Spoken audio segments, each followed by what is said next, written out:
Good morning and welcome to the Emergency City Council meeting. Today is Tuesday, March 17th, 2020, and it's 9 a.m. The Laguna Niguel City Council hereby calls this emergency meeting to order and will be conducted by teleconference and in person at the City of Laguna Niguel Chambers. In an abundance of caution, we are following the strict guidelines for the safety of everyone while complying with the Brown Act regulations issued by the governor. For purposes of public participation, this may be done by email, the city clerk at egomez@cityoflagunaniguel.org. We're also broadcasting this meeting on Facebook Live on the city's website. Regular meetings are held on the first and third Tuesday of each month in the council chambers at City Hall. Madam Clerk, can we have roll call? Yes, thank you, Mayor. Councilmember Genoway? Present. Councilmember Jennings? Here, appearing by telephone. Thank you. Councilmember Raines? Present. Mayor Pro Tem Minigar? Present. And Mayor Davies. Here. Thank you. We have a quorum via teleconference and in person. Thank you. At this time, I would like to ask our city manager, Letourneau, to provide a statement regarding this meeting. Thank you so much, Mayor. Mayor, members of the council and the community, we're having a special emergency meeting today in response to the COVID-19 pandemic. This is a health crisis that's caused a need to hold meetings of the legislative body in a different way to protect everyone. By order of the governor, the rules of the Brown Act have been relaxed and altered. We are following the rules.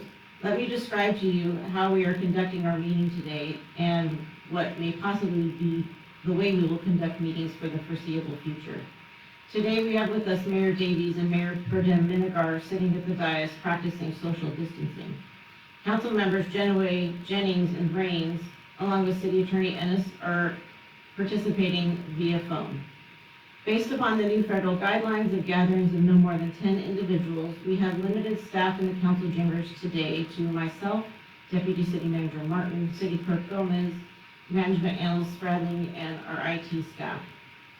To provide opportunities for the public to participate, we are broadcasting live on Facebook, and we will take comments via Facebook. We have provided to the public with an email address where they can email questions or comments. The council chambers is open to the public. However, we have designated seats that are in accordance with the 6-foot social distancing requirements. Now I'll turn the meeting back over to the mayor. Thank you very much. All right, we're going to move on to public communications, and we're doing this a little bit different since it is via Facebook. We're going to start with the City Clerk Gomez. Do we have any public communications? Yes, Mayor, I do have one received via email. Would you like to read that, please? Yes, thank you, Mayor. This was submitted by Michael Saul, 30902 Clubhouse Drive in Laguna Niguel, California. To the Mayor and the City Council, during this time of crisis, no one who loses their job or has their home hours reduced due to sickness or by the necessities of public health should be evicted because they can no longer afford their rent or mortgage. Those evictions are inhumane and threaten to further spread this disease throughout our community by preventing people from socially distancing in their own homes. I ask that the city exercise its authority granted by the governor's executive order N-28-20 and use its police powers to suspend any such evictions for the duration of the COVID-19 emergency. Thank you for taking this step to ensure public safety. Thank you very much. City Manager, would you like to respond? For now, we're going to take that under consideration and monitor the situation carefully. Thank you. Do we have any other public communications at this time? No, Mayor, I'm on the Facebook Live page right now, and also on my email, and I haven't received any as of now. Okay, for now, then I'm going to close public communications and move on to our item of discussion. The item on today's agenda is to adopt the adoption of resolution number 2020-1314, ratifying the Director of Emergency Services proclamation of the existence of a local emergency. City Manager Letourneau, please provide the staff report. Thank you, Mayor. As you're aware, the President of the United States, the Governor of the State of California, and the County of Orange have all declared public health emergencies because of the spread of COVID-19, otherwise known as the coronavirus. Over the last week, we have seen more and more guidelines and restrictions from federal and state governments to provide and protect the health and safety of everyone. On Sunday, the governor released statewide guidelines urging bars, breweries, nightclubs, wineries, and wine bars to temporarily close and urging restaurants to limit capacity to 50%, practicing social distancing. In addition, the Centers for Disease Control and Prevention released a recommendation that gatherings of more than 50 people be canceled or postponed for the next 8 weeks. Yesterday, the federal government issued new recommendations that included canceling or postponing of gatherings of more than 10 people. I can assure you that the health and safety of every member of our community and our city staff is the highest priority. In Laguna Niguel, we have done the following in response to this. We postponed or canceled all events, gatherings, engagements involving 250 people or more, and in many cases involving less than 250 people. We've temporarily closed the Sea Country Senior and Community Center effective March 13th. Our Meals on Wheels program for seniors remains in place, and there's now an option for seniors to pick up a go-to meal at the center as well. We've also established a phone bank to reach out to our seniors and make sure they have everything they need. And we are regularly in contact with city staff and have been continuing to check in to make sure they have the necessary food and medicine. All city facilities have been closed to the public, and we have moved to a platform of providing essential services via the phone and our website. Yesterday, I declared a local emergency and opened our Emergency Operations Center. The declaration of an emergency allows the city to mobilize local resources, coordinate interagency response, accelerate procurement of vital supplies, use mutual aid, and seek reimbursement by the federal and state governments if costs are incurred through our response to the coronavirus. Staff recommends that the council adopt Resolution 2013-14 ratifying the Director of Emergency Services proclamation of the existence of a local emergency because of the coronavirus under Government Code 8630, Chapter 11-15 of the Laguna Niguel Municipal Code. That concludes my report. I'll be happy to answer any questions. Thank you very much. I'm going to open that up to public comment. Do we have any public comments? No, Mayor, as a matter of my I'm going to close public communication, and at that time, I'm going to move it over to discussion with the council, and I'd like to start out with Mayor Pro Tem Mingo. Thank you, Madam Mayor. Public safety has always been job number one in our great city, and I'm very pleased with convening this emergency meeting of the City Council. We all do care about well-being, health, welfare of all of our 66,000 residents in this unprecedented global disaster. Thank you, Madam Mayor. Thank you very much. We'll go to Councilmember Genoway. Thank you, Mayor Davey. I want the public to know that these plans that are being implemented are developed well in advance of the need, and that interplane is being put into place. Thank you to the city staff for keeping in constant communication with the city council and letting us know what is being implemented step by step. So thank you to the city manager and the staff for carrying these plans out. The safety of the Laguna Niguel residents is the #1 priority in our city, and we ask that everyone comply with the plans as they are being implemented. And I am in full support of this adoption of this resolution. Thank you, Councilmember Genoway. Councilmember Jennings.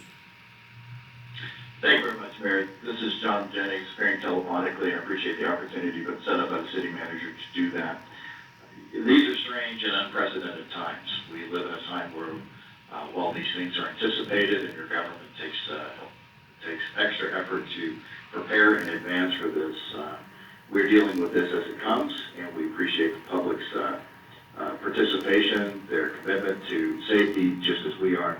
And I'm very pleased that the city government has invoked its continuity process so that everyone gets taken care of. It's been said, public safety is our highest goal, and in this instance, we are exercising every possible effort that we have to keep our public safe.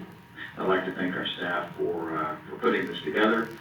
This is uneasy times. They have families of their own, and they are spending significant time taking care of our 67,000 residents and all our company businesses. I did have one question for the city manager, just functionally speaking. Do we still have staff that are in City Hall, and as an example, are our inspectors doing their work day by day to help ongoing whatever projects might be going on in the city? Yes, we do. Yes, we do have staff providing essential services. We have shut down and made sure the projects construction projects that were ongoing are safe. We have contractors that don't have employees able to work in many cases. So where things are not able to be worked on at this time, we have closed those up and we will get back to those as soon as it's safe to do so. We have several city employees that fall into the age group of self-isolation. We immediately sent them home yesterday. So we do have a reduced staff. We are balancing out staff. We have staff with daycare challenges. But I can assure everyone that our essential services are being provided for. We have staff to answer the phones, and we're taking care of everyone and everyone's needs. So there is staff working in City Hall every day. Great, thank you very much for that. I also wanted to address your last comment regarding our seniors. This is a very, very important time. I want to make sure that our seniors have anything that they need, really. And I'm very proud of our staff for taking the specific and intentional effort of reaching out to our seniors to try to address those needs. Just from a personal standpoint, if there is someone in town that needs a trip to the grocery store, if they need food or services, you can get a hold of me or any of our city council colleagues or our staff, and we're happy to try to find some way to help you with that. So please don't hesitate to do this. It is more important than you think.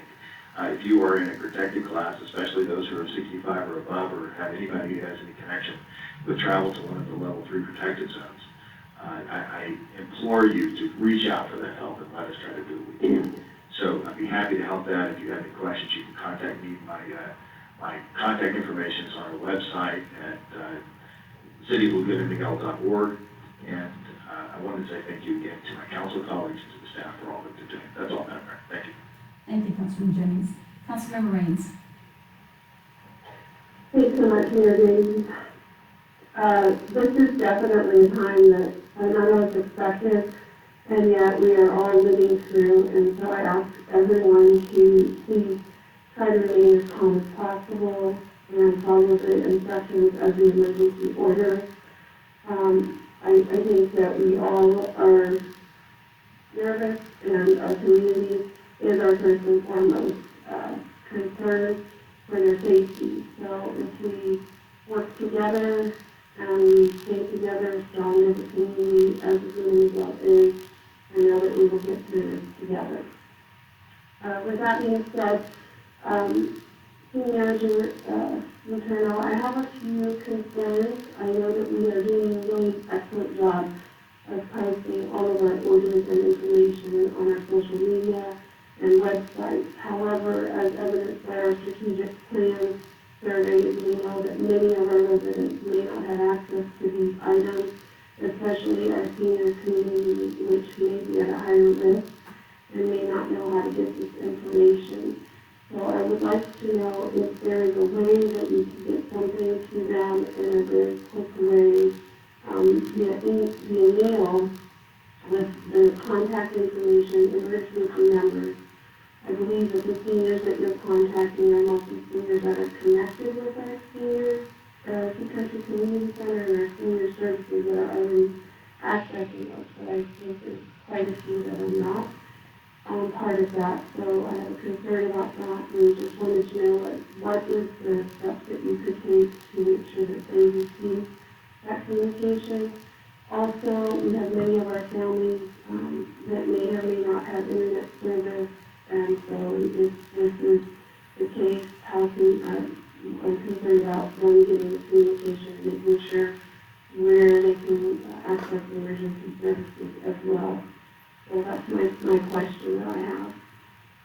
Yes, right now we're using every tool that we have available to us. We even put the electronic message boards throughout the community. We're funneling everybody back to our website, agree that not everybody has access. I was made aware that Cox Communications is providing free internet service to anybody that needs it during this time, so that is helpful. But yes, we can look into doing some type of mailing with our website information. The problem is that the information changes so rapidly.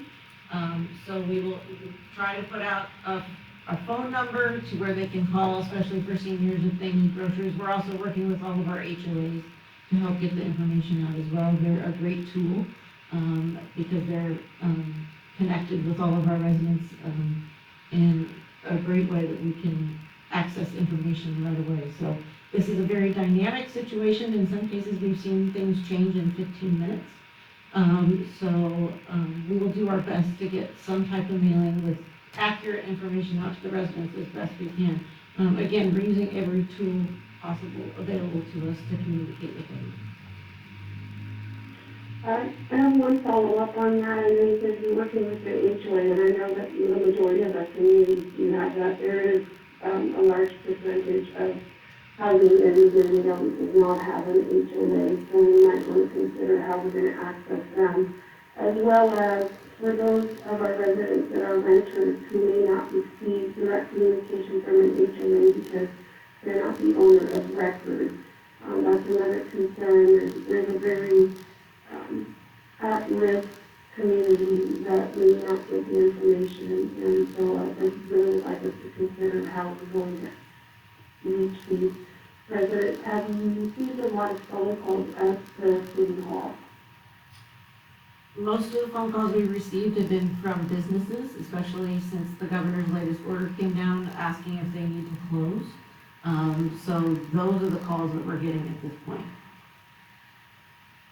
Okay, all right. Thank you. If you could follow up on that, I'd really appreciate it. Yes, we will work as hard as we can to get the information out And there. I support, of course, us putting implementations in place to protect our community. We will work with the property managers and the apartment owners as well. Thank you. Thank you, Councilmember Raines. And I want to, kind of piggyback on what we're hearing here. Safety is our first priority, it always has been. We'll keep you updated by the minute if we have to, but please feel free to reach out, check out the website. Again, it's www.cityoflearmiguel.org. And so at this point, then I'm going to go ahead and make a motion. Can I have a motion to approve staff's recommendation and adopt resolution number 2020-1314, ratifying the Director of Emergency Services proclamation of the existence of a local emergency due to the novel coronavirus under Government Code Section 8630 and Chapter 11-15 of the Unity Municipal Code. Can I have a motion? Madam Mayor, I wholeheartedly would like to make a motion to adopt the resolution. Thank you. I second the motion. Okay, then I have, who was the second?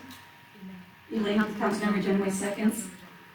Thank you. All in favor? Madam Mayor, this is Councilmember Jennings. If I could, I'd like to propose that this be adopted by unanimous consent. All in favor? Aye. Aye. Aye.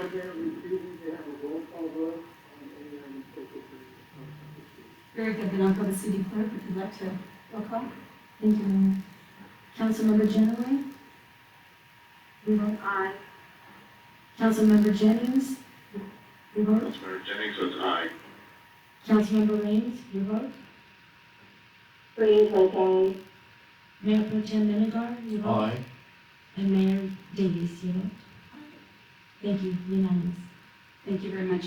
The motion passes. Before I conclude this emergency city council meeting, I'd just like to make a very quick comment. Let's please keep our prayers and thoughts in mind for the first responders and the healthcare workers and those that are providing services to our community. When challenges come, opportunities come. So let's remember that we have an opportunity to be kind, to have patience, and to care for one another. We thank you for this opportunity. We'll keep you updated. Thank you very much. At this point, I'm going to adjourn the meeting at 9:18 a.m.